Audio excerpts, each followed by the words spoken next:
Hola chicos, ahora vamos a empezar la unidad número 1 de historia, denominada el ideario liberal republicano.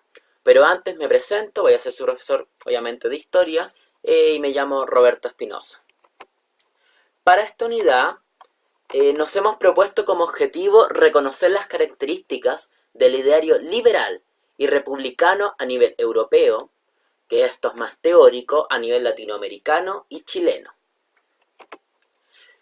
El primer elemento es que las ideas republicanas, para tener en cuenta, son ideas derivadas de la Ilustración. Recuerden que la Ilustración es básicamente el ideario que lideró lo que fue la Revolución Francesa.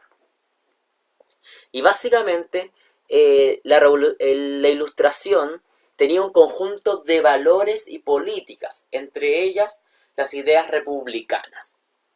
Las ideas republicanas tenían algunos principios. Entre estos, por ejemplo, tenemos el de soberanía popular, que la soberanía popular básicamente dice que en un Estado, el cual está regulado por leyes, una constitución, etcétera, los sujetos, los hombres, los ciudadanos son quienes pueden elegir los destinos del Estado o la nación. Es decir, las elecciones, los plebiscitos, etcétera. ¿Ya? Básicamente, la soberanía popular es la participación de lo que se denominaba en aquel contexto del pueblo. Pero recuerden que el pueblo en ese momento no era como se habla hoy, que hoy prácticamente cuando se habla del pueblo, se habla de los sectores populares o los sectores marginados de la sociedad, sino que el pueblo en ese contexto eran los ciudadanos, y los ciudadanos eran la burguesía, ya porque para ser ciudadano había que cumplir con ciertas características que era muy difícil para que lo cumpliera toda la población. Por ejemplo, estamos hablando esto del siglo XIX, me falta contextualizar, el siglo XIX, 1800 a 1899, era difícil que, por ejemplo, todos supieran leer, era uno de los requisitos para ser ciudadano. Eso es un ejemplo. Otro elemento es algo que se denomina separación de los poderes del Estado. Cuando se habla de la separación de los poderes, primero hay que entender cuáles son los famosos poderes del Estado. Po. Los poderes del Estado están, primero, está el Ejecutivo, que es el gobierno, ¿ya? Por ejemplo, en este momento sería la presidenta y su gabinete. Ese sería el poder ejecutivo. También tenemos el poder legislativo, que es el de crear las leyes y aprobar las leyes, es decir, que creamos esta ley y votamos para ver si esta ley se aplica o no. ¿Ya? Por ejemplo, los diputados y senadores, cuando por ejemplo se está debatiendo en torno a diversas temáticas, por ejemplo el sueldo mínimo, porque el sueldo mínimo también es regulado por una ley y se está diciendo que se va a subir, ¿ya? Ahí hay un debate, ¿ya? Que el poder legislativo tiene que dar la propuesta, que ahí está, por ejemplo, la propuesta que ahora son, ya pongámosle que el próximo año es una propuesta de 290.000 pesos, un ejemplo, ¿ya? Y lo que ocurre es que acá tienen que votar. Y hagamos que un sector vota que sí y otro vota que no. Entonces, el que tenga la mayoría es el que se aplica, básicamente. Es el rol del poder legislativo, ¿ya? Y el otro poder que tenemos es el poder judicial.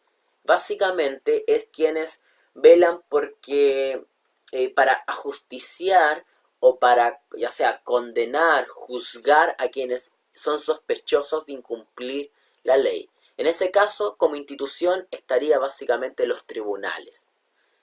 Resumen, tenemos el poder ejecutivo, presidente y su gobierno, tenemos el poder legislativo, sería el parlamento, y tenemos el poder judicial, que serían los tribunales, ¿ya? Que son los que aplican la ley. Y otro elemento de la idea republicana que es central es que se supone, ¿ya? Que existe igualdad ante la ley, ¿ya? Igualdad ante la ley, es decir, que todos somos iguales ante la ley, ¿ya? Básicamente eso es lo que se declara en los principios republicanos. Ya uno puede cuestionar esto, no, pero esto es lo que se declara. Y otro elemento es que los principios republicanos piden que exista una constitución. ¿Por qué una constitución? ¿Qué es una constitución? La Constitución es el marco legal que nos rige como nación y como Estado. Es de los que nos dice cuáles son nuestros derechos, cuáles son nuestros deberes, cuáles son las leyes y cuáles no, las penas, cuál es la pena máxima, etcétera. Es ahí la necesidad de una constitución para regular lo que hagan los gobernantes. Básicamente es eso. Otra expresión de la ilustración, que fue lo primero que nombramos, es que además del republicanismo, de las ideas republicanas, tenemos el liberalismo. El liberalismo es una corriente ideológica, ¿ya?, que tiene una raigambre bastante económica, ¿ya?, y tiene expresiones culturales, ¿ya? Nos vamos a ir explicando, por ejemplo, el liberalismo más individual, etcétera, pero vamos a ir explicando. Ahora vamos a ver las expresiones del liberalismo en torno a qué elementos uno lo puede observar y puede ver, acá está el liberalismo. Por ejemplo, lo primero que tenemos es el parlamentarismo, que el parlamentarismo es básicamente una organización política donde el poder legislativo está por sobre el poder ejecutivo, ¿ya? O sea, el parlamento está por sobre el presidente. Por ejemplo, hoy en día podríamos hablar de que existe un cierto parlamentarismo, no estamos diciendo que como tal, pero por ejemplo, el parlamento es el que vota las leyes, el que decide, ¿ya? No es el presidente, o la presidenta en este caso. Otra idea es el constitucionalismo, ¿ya? Básicamente dice que al haber una constitución, se organiza la estructura del Estado, la organización, el marco legal que yo les decía, se define la organización política, es decir, el cómo el Estado va a estar ordenado, la separación de los poderes del Estado, etc. Establece los derechos y deberes de las personas. Otro elemento es que el liberalismo da un reconocimiento a los derechos individuales. Por ejemplo, el liberalismo nos dice que hay libertad de pensamiento. Yo puedo pensar lo que yo quiera porque estoy en mi derecho individual. También dice que hay libertad religiosa. Puedo creer en lo que yo quiera. Puedo ser católico, evangélico, musulmán, ateo, agnóstico, etc. Taoísta, no sé. ¿Ya? Otro elemento sería la libertad de reunión y asociación. Es decir, que cualquier persona o grupo político o grupo social se puede juntar a organizarse, ya sea para obtener ciertos o generar ciertas presiones políticas, sociales, para juntar dinero, juntas de beneficencia, etcétera. Por ejemplo, yo me puedo juntar ahora con cierta gente y crear un espacio político para decir que hay que cambiar las cosas, ¿ya? Y si logramos una cantidad de firmas, podemos transformarnos en partido político. Pero también puedo crear una organización benéfica como la Teletón, por ejemplo, ¿ya? Básicamente es eso. U otra, por ejemplo, puedo crear una organización en la defensa de los animales. Un ejemplo, etcétera. Por ejemplo, en el mismo deporte, por ejemplo, también están, por ejemplo, la misma organización de los Juegos Olímpicos, etcétera. También es algo que le entrega el liberalismo, con el liberalismo se entrega la oportunidad de organizarse en torno a estas instituciones. Y otro elemento sería la libertad de expresión y de prensa. Es decir, yo puedo expresar lo que yo piense y crea, pero al mismo tiempo, cuando agregamos el tema de prensa, que la prensa tiene libertad para expresar lo que ellos piensen, ya sea a nivel religioso, político, económico, etc. Y otro elemento del liberalismo tiene que ver con el abolicionismo. Básicamente es un postulado y un posicionamiento que se tomó de que todo ser humano tiene una dignidad y por tanto la esclavitud es ilegal. ¿Ya? Ahora se cambia el modelo económico. Porque recuerden, antes el modelo económico que sustentaba el sistema eran los esclavos, el esclavismo. Ya uno lo puede ver acá en América Latina, por ejemplo, habían esclavos indígenas, afrodescendientes, ya mestizos, etcétera. Y es por eso que se declara que ningún ser humano debe ser utilizado como esclavo, ya porque todos tienen igualdad en dignidad. Y ahora, como ya les dije, el liberalismo tiene que ver con algo económico. Por algo se habla del liberalismo económico. No solo es algo de ideas, sino también tiene una expresión económica. Por ejemplo, a nivel económico, recuerden, esto es netamente a nivel económico. El primer punto es la búsqueda del máximo beneficio personal. Es decir, que si yo intento invertir en algo, la idea es que yo tenga el máximo beneficio para mí, tenga la mayor cantidad de ganancia, básicamente. ¿Ya? Otro elemento es que el Estado no puede interferir. Por ejemplo, lo que declara el liberalismo es que el Estado no puede estar regulando que leyes laborales, originalmente, ya no quiero decir que esto siempre sea así, ¿ya? Pero que el Estado, por ejemplo, no le ponga normas a las empresas, no controle el mercado, etcétera. Ya, por otro lado, permite la acumulación de capitales y competencia. Por ejemplo, al haber, lo que se plantea es como el primer punto, al haber acumulación de capitales, básicamente uno pueda acumular ganancias. Acumular ganancias. Por ejemplo, yo hago una inversión de una venta de ropa y la compro muy barata, la vendo más cara, porque así son los negocios, y voy ganando. Esa es la acumulación de capital, ¿ya? Y otro elemento es la competencia, que es decir que, por ejemplo, ya yo tengo mi mini empresa de ropa, mi negocio, y otras personas también lo tienen. Entonces nosotros podemos ir compitiendo entre nosotros a ver quién tiene las mejores ofertas, quién logra mayor ganancia, que tiene más diversidad en lo que se refiere a mi rubro, por ejemplo ropa, que dije más diversidad en ropa, para vender. ¿Ya? Otro elemento es la defensa de la propiedad privada. Es decir, que si uno se ganó algo, nadie tiene derecho a quitárselo, ni el Estado ni otra persona. Si yo con esta empresa logré comprarme muchos terrenos y muchas casas, nadie me las puede quitar. Es solo eso, propiedad privada, ¿ya? Por tanto, no pública, que la propiedad pública es la del Estado. Y otro elemento es que existe un libre mercado. Básicamente es lo mismo que el Estado no puede interferir. ¿Por qué? Porque el libre mercado dice que en sí, el mercado, los precios, se regulan solos. Cuando, por ejemplo, hay mucha demanda, es decir, mucha gente quiere comprar una cosa, suben el precio. O cuando hay escasez de esta cosa, por ejemplo, hagamos que ahora hay una escasez de limones, hay pocos limones, y mucha gente lo quiere comprar porque es algo que toda la gente ocupa, por tanto, suben de precio. O por ejemplo el pan, hagamos que hubiese una escasez de pan, no sé, ya una crisis y no hay mucho pan. Y toda la gente acá en Chile come pan, o la gran mayoría. Y como no va a haber muy poco, va a subir de precio porque toda la gente lo va a querer. Básicamente eso es. Eso es el libre mercado. Y no puede venir el Estado a decir, no, nosotros vamos a subsidiar una parte, vamos a pagar una parte y que la gente no sufra el precio, la subida del precio. Es un ejemplo. ¿Ya? El Estado no puede hacer eso. Otro elemento que es importante es que todo esto eran ideas europeas. Ideas europeas que se fueron desarrollando al alero de lo que fue la Revolución Francesa. Pero estas ideas llegaron a América Latina, ¿ya? Llegó el liberalismo propio de Francia, ¿ya? Que es un liberalismo bien radical. Y también llegó, por ejemplo, un liberalismo español que estaba más mediado por la Iglesia Católica, por tanto era un liberalismo más conservador.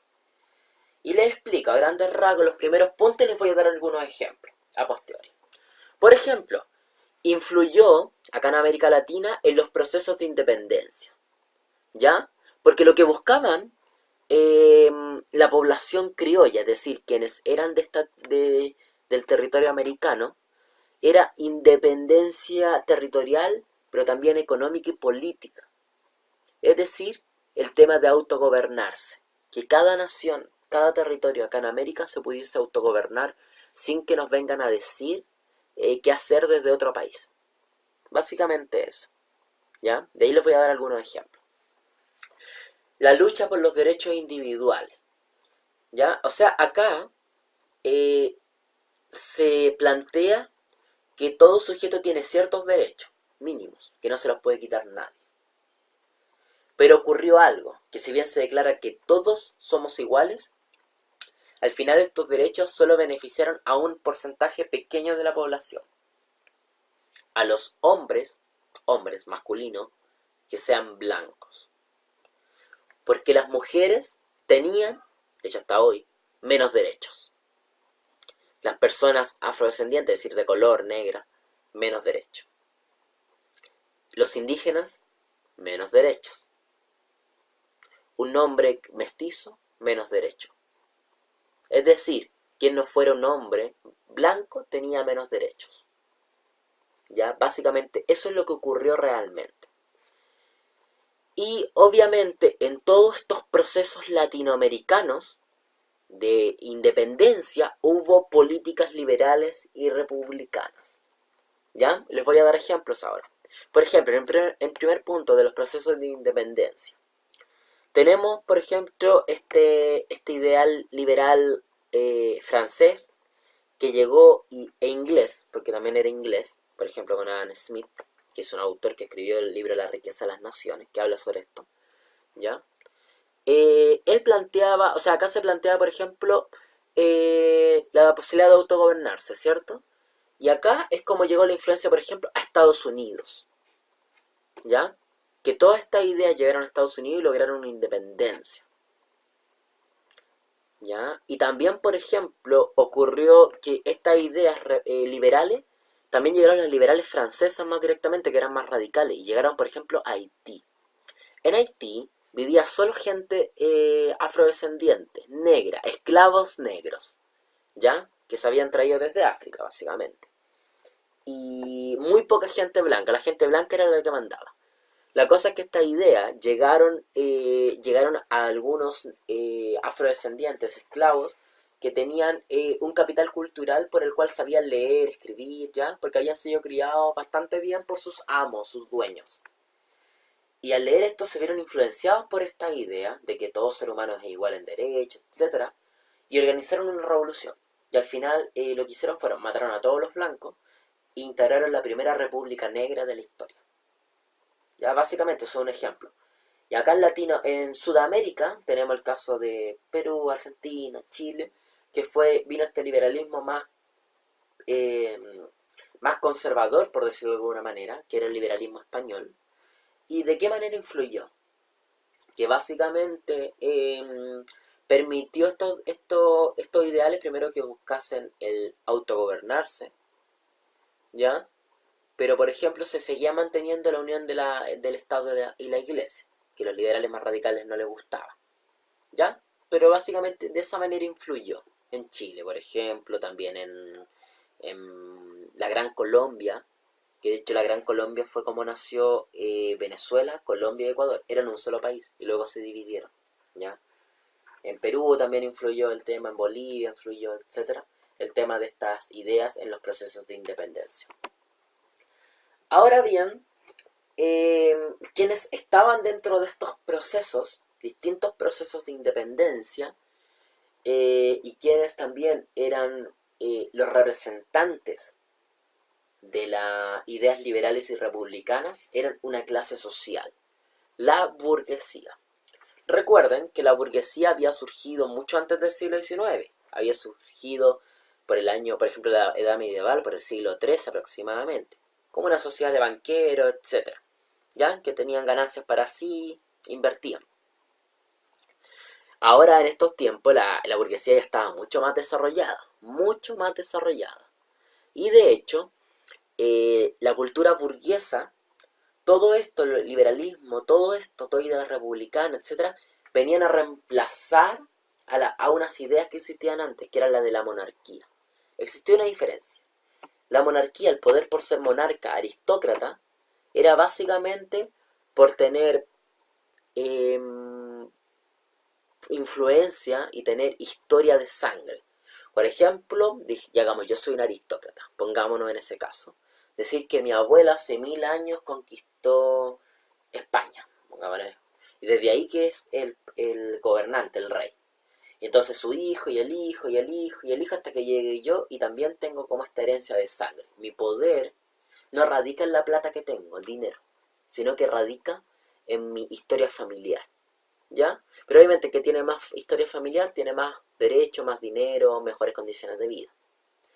Y la burguesía, con estas ideas republicanas y liberales, viene a decir que al final lo que tiene más importancia no es la sangre, sino las ganancias y la cantidad de dinero que uno tiene, el capital acumulado. Y es por eso que las características centrales de la cultura burguesa es, primero, la valoración del esfuerzo individual. Básicamente lo que dice es que si uno se esfuerza, uno tiene ganancias, ¿ya? Es lo que se denomina hoy como meritocracia, ¿ya? Si uno tiene méritos, uno puede conseguir las cosas, ¿ya? Obviamente este concepto puede ser cuestionado, uno podría decir, eh, no sé, que esta idea no considera las diferencias sociales, que no toda la gente tiene las mismas oportunidades, etcétera, ¿ya?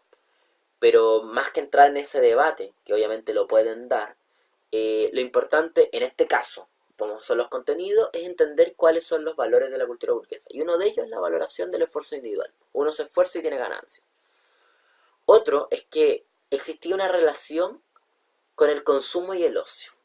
Uno consumía no solo para sobrevivir, sino también para disfrutar. Por ejemplo, iban a grandes teatros, iban a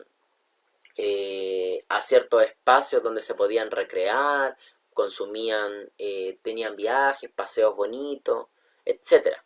¿Ya? Paseo me refiero a lugares que son considerados paseos. Por ejemplo, el Cerro Santa Lucía acá en Santiago era un paseo aristócrata en algún momento, que también lo comenzó a ocupar la burguesía. ¿Ya?